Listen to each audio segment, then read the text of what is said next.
Bom, agora vamos esmiuçar um pouco mais as causas dessa desordem, por que que a gente sofre disso no nosso meio sem às vezes perceber, tá?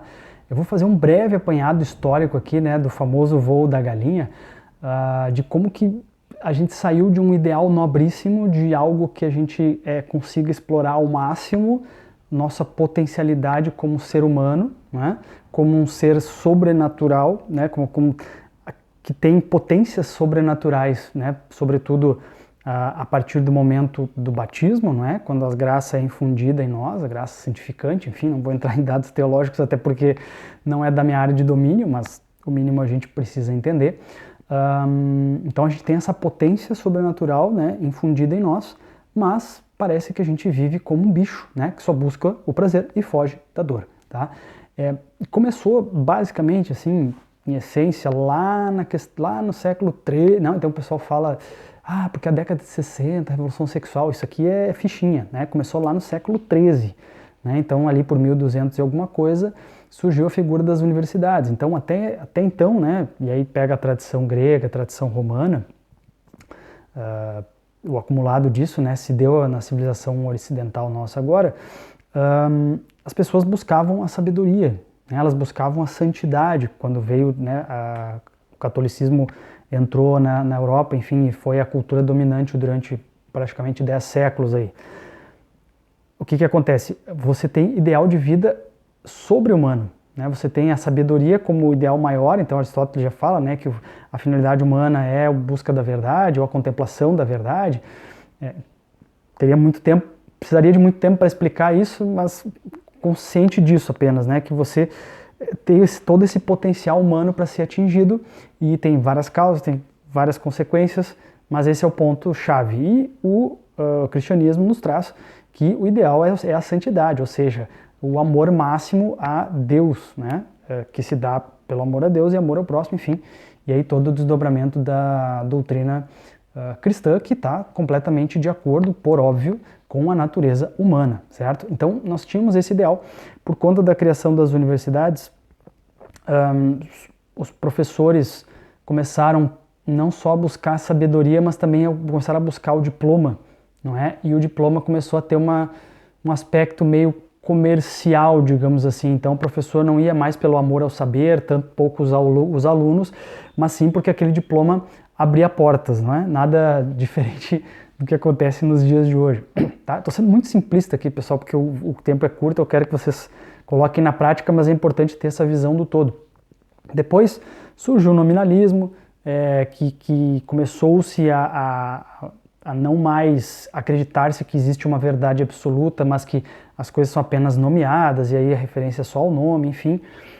Isso um pouco antes da Reforma Protestante. Então o próprio Lutero, né, que é o pai do protestantismo, digamos, ele já foi formado numa escola mais fraca, que também teve um problema pesado por conta da peste negra, né, que avassalou aí a Europa, e muitas pessoas boas, né, que eram caridosas, iam lá tentar salvar as outras, e as pessoas boas muitas vezes morriam, enfim.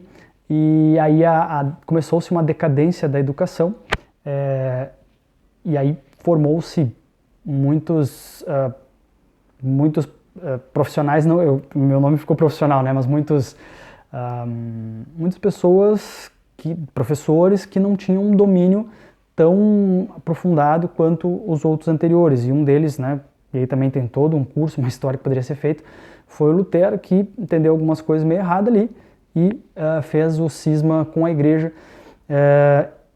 E aí, para, vamos dizer assim, fazer um contraponto desse avanço do protestantismo, né, destruindo ali muitas questões. Aí depois foi para a Inglaterra, aí teve a questão do cisma lá do Henrique VIII, que aí criou o anglicanismo, aquela coisa toda, né, porque queria ficar de conchavo lá uma outra moça, e aí, né, a igreja não permitiu o divórcio, e ele deu uma volta lá e criou a sua própria igreja.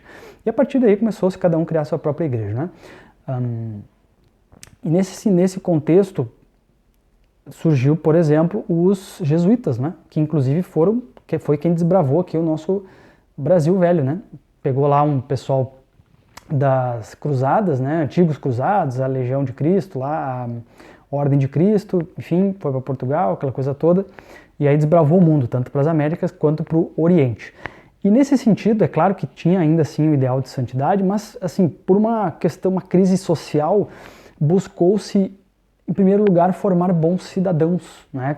Formar pessoas virtuosas, o que é ótimo, mas por conta dessa demanda acabou esquecendo, ou pelo menos diminuindo um pouco essa importância, esse foco, digamos assim, né? Na questão do ideal mais sublime. Claro que temos grandes santos ainda nessa época, a própria Santa Teresa d'Ávila, São José Anchieta, né? Quem foi um grande desbravador aqui do Brasil, fez a gramática tupi-guarani, etc.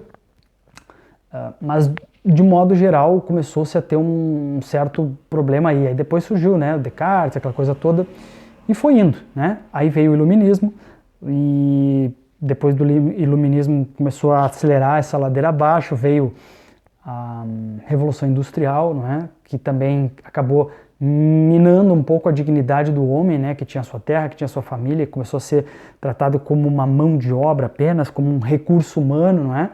E aí cada vez mais essa dignidade do homem, esse ideal sublime, começou a ficar em segundo plano e a coisa cada vez mais utilitarista veio vindo. E aí veio o próprio Adam Smith, né, a questão do liberalismo econômico também, que acabou transformando tudo em mercadoria, tudo em o capitalismo agressivo, não é? Não estou falando mal do capitalismo propriamente, mas existe esse lado do liberalismo econômico também. Tem um curso de dezenas de horas que eu poderia fazer sobre isso, mas que acabou tirando um pouco essa dignidade do homem, o homem como pessoa, não é? E criou-se muito essa ambição no sentido, trazendo no sentido ganancioso, né? A ambição por si é uma palavra positiva, mas indo para o lado da ganância.